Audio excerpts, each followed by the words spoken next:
शरपसंदों के जरिए तोड़फोड़ पर रोक लगाने के लिए रिलायंस इंडस्ट्रीज लिमिटेड ने अपनी झैली रिलायंस जियो इन्फोकॉम के जरिए पंजाब हरियाणा हाईकोर्ट से रुजू किया है।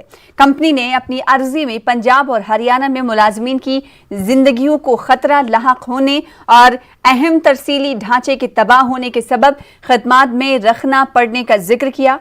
कंपनी ने अपने हरीफों पर शरपसंदों को उकसाने का इल्जाम आयद किया है। दाखिल की गई अर्जी में रिलायंस ने कुछ नुकात वाजे किए हैं।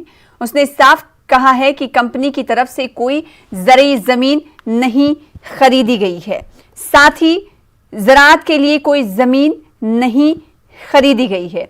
कॉन्ट्रैक्ट फार्मिंग या कॉर्पोरेट और कंपनी किसानों से रास्त तौर पर अनाज नहीं खरीदती है। ये तमाम चीजें ज़रई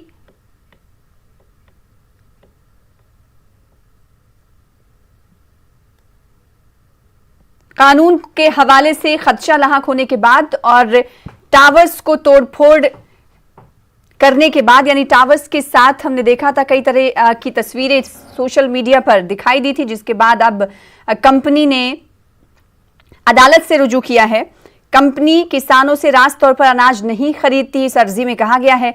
साथ ही इस अर्जी में यह भी कहा है कि कॉन्ट्रैक्ट फार्मिंग से उसका कोई लेना देना नहीं है। आपको बता दें, पंजाब हरियाणा हाई कोर्ट से कंपनी ने रुजू किया है।